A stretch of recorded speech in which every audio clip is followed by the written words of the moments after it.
Let's face it, we're living through a massive, unstoppable digital transformation. It's completely rewriting the rules, for everything. How we work, how we connect with each other, how we fight crime, and even what it means to be a leader. You could say it's a digital double-edged sword. And today, we're going to take a really close look at both sides of that blade. A wave that has no break. I mean, that's how innovator Rafael Serrera puts it, and I think that's a perfect way to describe it. This isn't some slow, gentle tide. No, this is a full-on force of nature, and it's reshaping our entire world at a mind-bending speed. So the real question is, where is this wave actually taking us? You have to wonder, right? Is this massive wave carving out a better, more efficient, more connected world for all of us? Or is it just creating new, more dangerous shores where all of our biggest vulnerabilities are suddenly on full display? That's really the core tension we're going to unpack today. So let's start with the risks, because make no mistake, the new frontlines are digital. Our complete dependence on technology has created a brand new kind of battlefield. And the stakes? Well, they've never been higher. But here's the thing, this exact same technology is also our greatest weapon against those risks.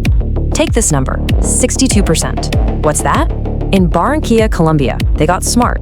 They used technology, everything from monitoring centers to data analysis, and they managed to slash the city's extortion rates by that staggering amount.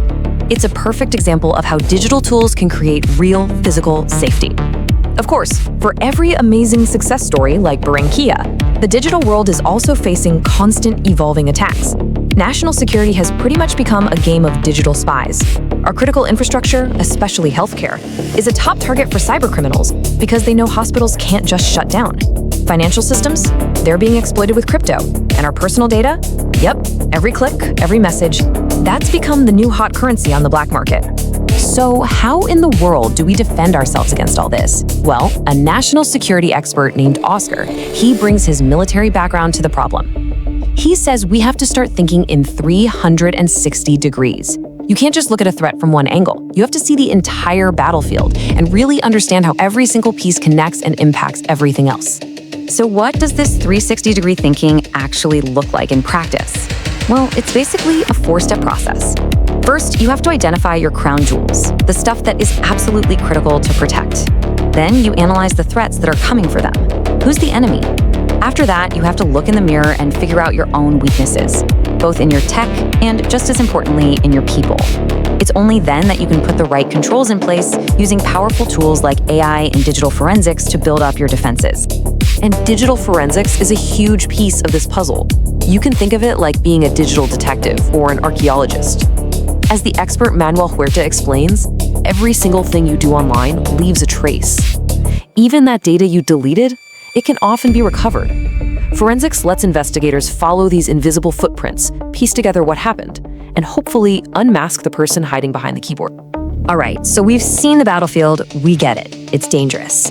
Now let's flip the script. Let's shift from defense to offense and look at how innovators are using this wave to rewrite the rules and build a totally new future. Just take the insurance industry. Traditionally, a super slow-moving, old-school kind of business, right? The old way was just bogged down by manual paperwork, endless emails, and a whole lot of phone tag. The new way, pioneered by platforms like I'm Eureka, is a single, centralized, data-driven marketplace. It takes a slow, clunky system and turns it into something fast, automated, and actually proactive. It's a total game changer. And this didn't just happen overnight. The pioneers saw this need way back in 2019, but it was the pandemic in 2020 that really threw gasoline on the fire. It forced industries everywhere to basically digitize or die.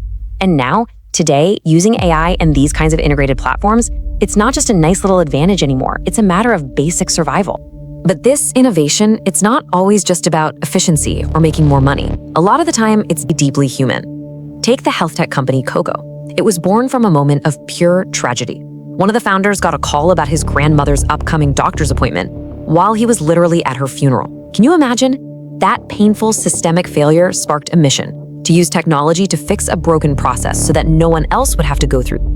So this digital wave, it's doing so much more than just changing our industries. It's actually changing our culture. It is fundamentally reshaping how we get our information, who we decide to trust, and what it even means to lead in an age that is just dominated by algorithms.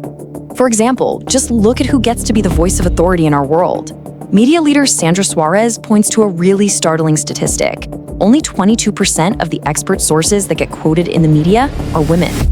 Just 22%. The digital age, though, gives us a platform to challenge that imbalance, and it gives so many new voices a real chance to finally be heard.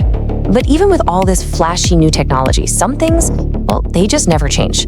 The veteran journalist Hector Arrego, who's been doing this for over 50 years, reminds us that the core principles have to stay the same. Technology is a tool, sure, but it is absolutely no substitute for deep investigation, for objectivity, and for that relentless pursuit of the truth. And in this crazy new landscape, credibility is built a little differently. Sandra Suarez argues that real trust, it comes from authenticity. In a world full of deepfakes and rampant misinformation, your personal history, your consistency, your willingness to just be a real person, that's what actually builds a genuine connection with people.